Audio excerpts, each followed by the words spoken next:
हे friends, मैं Ramesh sir आपके अपने YouTube channel the study for ambition में आपका बहुत बहुत स्वागत करता हूं।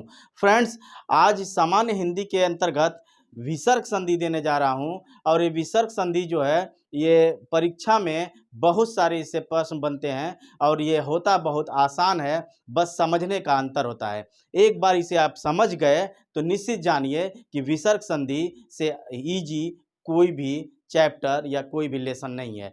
तो फ्रेंड्स, आइए विसर्ग संधि में देखते हैं कि विसर्ग संधि का वाकई में इसे जानने का, पहचानने का नियम क्या होता है या तरीका क्या होता है।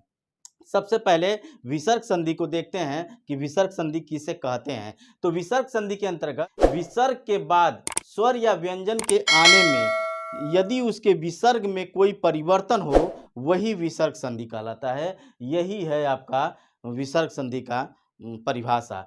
अब रही बात इसको समझने के लिए, तो एक एग्जांपल दे दूं कि निह, जैसे आपका भी विसर्ग लगा हुआ है, निह में आपका विसर्ग लगा हुआ है। निहदन आहार बराबर, निहदन आहार बराबर निराहार होता है। ये जान लीजिए कि ये है आपका विसर्ग संधि। विसर्ग संधि यही होता है कि निधन आहार में जब होगा तो इसमें निराहार होगा। यही आपका विसर्ग संधि का एग्जाम्पल है। नेक्स्ट है मनः धन योग। मनः धन योग बराबर मनोयोग होता है। ये आपका विसर्ग संधि का जानने का ये एग्जाम्पल रहा है। अब आइए चलते हैं, इसके कुछ नियम दिए हुए हैं। इसके 5 नियम हैं और उस पांचों नियम के द्वारा जो आप जान सकते हैं कि विसर्ग संधि क्या है और विसर्ग संधि को बनाने का तौर तरीका क्या है। और सच तो ये है कि विसर्ग संधि को इस वीडियो को देखने के बाद निश्चित जानिए कि इससे कोई प्रश्न आपका गलत नहीं होगा, ये मेरी गारंटी है। रीजन इसका यह है कि मैं इस तरीके से इसे समझा दूंगा कि आपके मन स्थिति में बैठ जाएगा और गलत नहीं हो सकता। तो आइए चलते हैं, नियम नंबर 1 देखते हैं कि विसर्ग संधि के प्रमुख नियम हैं। उसमें पहला देखते हैं वो क्या है कि यदि विसर्ग के बाद जहां च छ आपको दिख जाए, च या छ व्यंजन दिख जाए, तो वहां पे जो आपका व्यंजन होता है बड़ा स, जिसको कहते हैं बड़ा स, तो वो आपका बड़ा सा हो जाएगा। यानी कि विसर्ग संधि में अगर च अथवा छ आए तो उसमें आपका बड़ा वाला स हो जाएगा। ये अपने दिमाग में बैठा लीजिए। उसके बाद ट और ठ जब ट और ठ आए, ऐसे व्यंजन के बाद आपका सीधा सा वो मूर्धा सा हो जाता है। यानी कि जब च और छ आए तो आपका बड़ा सा, और ट और ठ आए तो उसके बाद आपका मूर्धा सा, और लास्ट में त और थ आए, जब त और थ आए तो आपका ये छोटा सा हो जाता है। अब इस तरह से समझ लीजिए कि बड़ा सा, मूर्धा सा और छोटा सा होता है। उसी तरह से च पहले होता है, च छ पहले होता है, फिर ट और ठ उसके बाद होता है, और त और थ उसके बाद होता है। सेम बड़ा सा, फिर मूर्धा सा, फिर छोटा सा, ये क्रम है। आप समझे नहीं तो फिर से समझिएगा। यदि च और छ हो जाए, च और छ रहे, तो ये यहाँ पे आपका च और छ के बाद यहाँ पे आपका बड़ा सा हो जाएगा। यानी कि समझे आप, जब क वर्ग, ख वर्ग, ग वर्ग ये जब होता है, या क ख ग घ ज्ञ तक जब आप पढ़ते हैं, तो च और छ आएगा जब, तो ये बड़ा सा हो जाएगा। यानी कि बड़ा सा पहले पड़ता है च छ के बाद। ये समझ लीजिए, ये आपका पहला ये हो गया। दूसरा, ट और ठ आए, जब ट और ठ आए तो ये आपका बड़ा सा के बाद मूर्धा सा आता है, तो ये मूर्धा सा हो जाएगा। यानी कि पहले ये आया तो बड़ा सा आ गया पहले, फिर ट और ठ आया तो मूर्धा सा हो गया उसके बाद, और उसके बाद जब त और यदि और थ आए तो ये आपका हो जाता है छोटा सा। ये आपका छोटा सा हो जाता है, जो ये सबसे लास्ट में आता है। यानी बड़ा सा, मूर्धा सा, छोटा सा, ये जो क्रम है, उसी तरह से च छ, ट ठ और त थ, ये आपका क्रम है। यानी कि सिंपल सा है ये, आपको ये क्रम में इसको याद कर लीजिए। च छ, ट ठ, त थ, तो बड़ा सा, मूर्धा सा, छोटा सा, यही आता है। इस नियम का यही एक सबसे अच्छा ट्रिक और फार्मूला है। सबसे अच्छा ट्रिक है यही ट्रिक जो है इजीली आप नियम नंबर 1 को आप लागू कर सकते हैं। तो ये रहा है आपका नियम नंबर 1। अब इसके देख लेते हैं एग्जाम्पल। आप इसे आप अच्छी तरह से समझ गए होंगे, इसमें कोई परेशानी आपको नहीं हुई होगी और नियम नंबर 1 जो है आप इजीली इसको जान लिए। यानी च छ के बाद बड़ा बड़ा स, ट ठ के बाद आपका मूर्धा स और त थ के बाद आपका छोटा स आता है। यही इसका जो है ये नियम है। अब इसका देख लीजिए कि इस विसर्ग का एग्जाम्पल क्या है। तो सबसे पहले निह धन चल बराबर निश्चल होता है। क्या आ जाएगा? निह धन च है तो च का क्या आ जाता है? च का आपका बड़ा स। तो देखिए यहाँ पे आधा बड़ा सा आया, निश्चल। सिंपल हुआ, इजली आपको एग्जाम्पल के माध्यम से आप समझ गए। दूसरा निह धन चय बराबर, निह धन चय बराबर च है तो सिंपल सी बात है स आएगा बड़ा वाला, यानी कि निश्चय निश्चय हो गया। नेक्स्ट निह धन छल बराबर निह धन छ, च छ है तो इसमें भी स आएगा बड़ा वाला, यानी कि निह धन छल बराबर निश्चल होगा। हुआ तो ये एकदम इजीली आपके दिमाग में बैठ गया होगा कि ये सर जो समझा रहे हैं, ये जो ट्रिक सर बताए हैं, जबरदस्त ट्रिक है। दिमाग में बैठाना है। एक क्रम से च छ, ट ठ और त थ और दूसरे क्रम से बड़ा वाला स, छोटा वाला स और बड़ा वाला स, मूर्धा स और छोटा स। ये आप क्रम में बैठा लिए, एकदम इजीली आपका सारा आप इजीली आप कर लेंगे। सारे एग्जाम्पल आप देख लीजिए जल्दी जल्दी। निह धन छल बराबर निश्चल हो गया। निह धन ठूर बराबर ट ठ वाला निह धन ठ, तो ये क्या आ जाएगा? मूर्धा स आ जाएगा। तो यानी कि देखिए मूर्धा स है। निह धन ठूर बराबर निष्ठुर हो गया।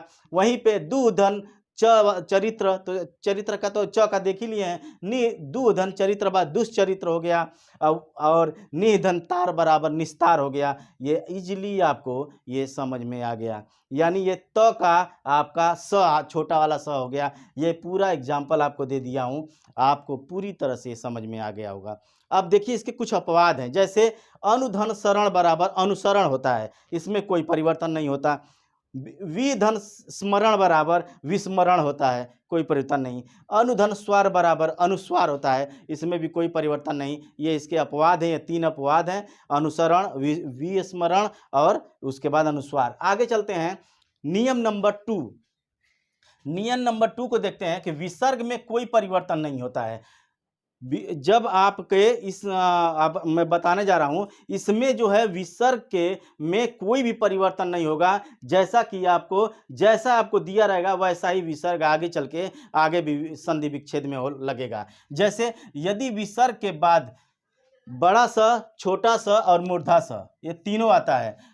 यदि विसर्ग के बाद बड़ा स, छोटा स और मूर्धा स में से कोई एक आता है, कोई व्यंजन आए, तो विसर्ग यथावत बना रहता है। और अर्थात ये कहें कि विसर्ग के आने पर व्यंजन में कोई परिवर्तन नहीं होता है। ये नियम नंबर 2 है कि विसर्ग के आने पर व्यंजन में कोई परिवर्तन नहीं होता है। यही आपका मेन फार्मूला है। अब इसे दिमाग में आप बैठा लीजिए। विसर्ग के आने पर व्यंजन में कोई परिवर्तन, व्यंजन विसर्ग के आने पर व्यंजन का रूप ले लेता है, सिंपल सा, उसमें कोई परिवर्तन नहीं होता। आगे देखिए क्या होता है, दुह धन शासन।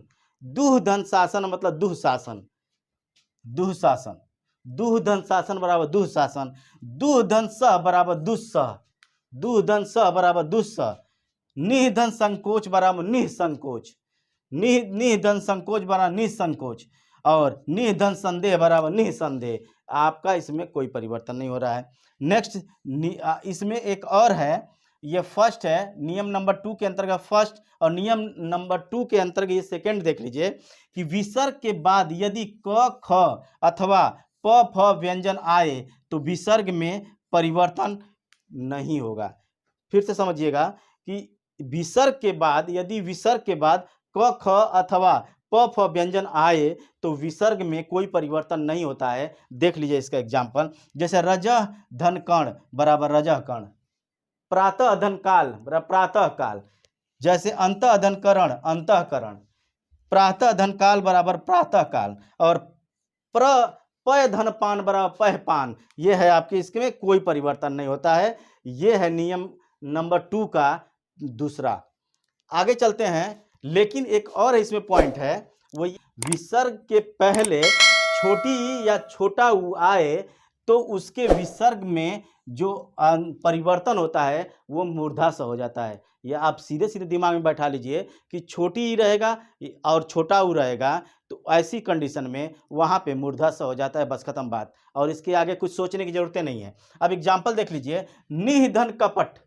निधन कपट, तो यह मूर्धा स करना है, तो निधन कपट मतलब निष्कपट, मूर्धा स आ गया, निष्कपट आ गया। वहीं पे निधन पाप, निधन पाप आएगा तो आपका क्या आ जाएगा, मूर्धा स, यानी कि निष्पाप, निष्पाप। आगे चलिए, दुहधन कर, दुहधन कर बराबर दुष्कर, ये आपका मूर्धा से आता है। और चतुर्धन पाद यानी चतुष्पाद, चतुष्पाद। और निधन कलंक बराबर निष्कलंक। इजिली आपके दिमाग में बैठ गया होगा कि अगर छोटा ऊ या छोटी ई होता है तो उसका परिवर्तन होके मूर्धा स हो जाता है। ये रहा नेक्स्ट, आप ये रहा दूसरा, ये आपका रहा कि क ख अथवा प फ व्यंजन आए तो विसर्ग में कोई परिवर्तन नहीं होता है। और ये आपका बड़ा स छोटा सा मूर्धा स में से कोई आए तो यथावत स्थिति बना रहता है, उसके व्यंजन में कोई परिवर्तन नहीं होता है। ये सिंपल, ये जो है नियम नंबर 2 का, ये आपको तीनों में अलग अलग करके समझा दिया हूँ एकदम इजीली। तो आप ये समझ गए होंगे कि छोटी ई या छोटा ऊ रहे, इनमें से कोई भी रहे तो उसका जो है परिवर्तन मूर्धा स के रूप में हो जाता है, जैसा कि आपको एग्जाम्पल दिया हूँ। नेक्स्ट चलते हैं नियम नंबर 3। नियम नंबर 3 को देखते हैं कि नियम नंबर 3 क्या कहता है।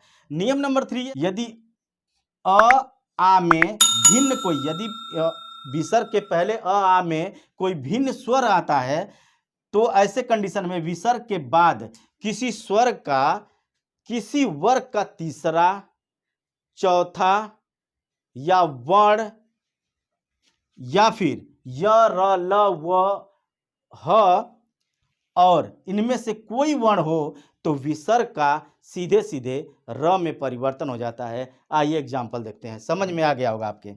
इसका एग्जाम्पल देखिए, दुहधन उपयोग, दुहधन उपयोग मतलब दुरुपयोग, र आना है, र आ रहा है। नेक्स्ट, निधन मल बराबर निर्मल। नेक्स्ट, निधन उपमा निरुपमा। नेक्स्ट, निधन विघ्न निर्विघ्न। आप इजिली समझते जाइए, निधन जन निर्जन, इजिली। निधन अर्थक यानी निरर्थक। और निधन अमिष बराबर निरामिष। आपका र में ये परिवर्तन हो रहा है, इजिली आप समझ गए होंगे, यहाँ पे आराम से समझ गए, कोई प्रॉब्लम नहीं होगा। जैसे वही धन मुख यानी बहिर्मुख। नेक्स्ट, पुनः धन जन्म यानी पुनर्जन्म, र में परिवर्तन हो रहा है। दुधन आचार यानी दुराचार। नेक्स्ट, निधन बल यानी निर्बल। नेक्स्ट, निधन धन, निधन धन या निह प्लस धन निर्धन।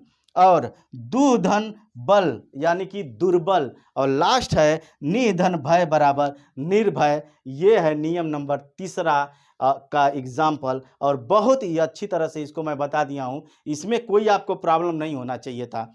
और देख लीजिए, ये य र ल व ह, इनमें से य र ल व जितने भी हैं ह में कोई भी वर्ण आता है तो उसका र में परिवर्तन हो जाता है। और बाकी इसका आप देख लिए कि छोटी और छोटा ऊ हो तो ये आपका हो जाएगा मूर्धा स। और आपका ये नियम नंबर, इसमें कोई परिवर्तन नहीं होता है, दुधन शासन बराबर दुशासन। नेक्स्ट है, जैसे ये कि क और ख अथवा प और फ व्यंजन आए तो विसर्ग में कोई परिवर्तन नहीं होता है। इसका है कि इसका जो देख लीजिए, इसका आराम से इजिली जैसा मैं समझाया हूँ कि च छ का बड़ा स, ट ठ का आपका मूर्धा स और त थ का आपका छोटा स, ये हो जाता है आपका ये नियम नंबर 1। तो ये इसका नियम नंबर 2 3 हो गया है। 4 और 5 यानी 5 नियम है, 4 और 5 नियम और बताना है तो उसको मैं नेक्स्ट वीडियो में दे रहा हूँ। और ये विसर्ग संधि उसके बाद समाप्त हो जाएगी। फ्रेंड्स, हिंदी का आप जितने भी किसी भी प्रतियोगी परीक्षाओं में जो भी तैयारी चल रही है, जिनकी भी वो प्रतियोगी परीक्षाओं की तैयारी अगर कर रहे हैं तो वो सीधे सीधे एक ही काम करें कि मेरे हिंदी के जो प्लेलिस्ट है उसमें जाके टोटल हिंदी का वीडियो पड़ा हुआ है, इजीली उसे आप पढ़ लीजिए, कहीं से प्रॉब्लम नहीं होगी। एक तरफ से वीडियो बना हुआ है, आपको ना तो कहीं ढूंढने की ना कहीं भटकने की ज़रूरत है। आसानी से उस वीडियो को क्रमबद्ध आप देखते चले जाइए। आप चाहें तो उसका नोट्स बना सकते हैं, चाहें तो उसे वीडियो को बार बार सुन सकते हैं। मेरे कहने का मतलब है कि हिंदी के लिए, जनरल हिंदी के लिए, या यूँ कह लें कि यूपी ट्रिपल एससी के लिए आपको कहीं भटकना नहीं है। हिंदी से, सामान्य हिंदी से संबंधित जो भी मटेरियल अगर आपको चाहिए तो मेरे वीडियो के प्लेलिस्ट में जाइए, चैनल के प्लेलिस्ट में जाइए और उसे देखिए। पूरा हिंदी का आपका वीडियो मिल जाएगा और आप क्रमबद्ध उसे पढ़ सकते हैं और आराम से उसे पढ़ लीजिए। एक बार सुनेंगे, मैं हर वीडियो में कोई ना कोई ट्रिक दिया रहता हूं और उस ट्रिक के माध्यम से आपको ईजिली आपके दिमाग में बैठ जाएगा और उसे जो है ज़्यादा ना तो समझने की ज़रूरत है, ना ही उसको रटने की ज़रूरत है। तो फ्रेंड्स, उस वीडियो मेरे हिंदी के प्लेलिस्ट में जाकर सारा वीडियो पढ़िए। मैं आपसे निवेदन कर रहा हूं सिर्फ इसलिए कि आपके प्रतियोगी परीक्षाओं में जो हिंदी से आता है, इससे बाहर कहीं से नहीं आएगा। बस एक बार इसे आप देख लीजिए। बहुत बहुत धन्यवाद।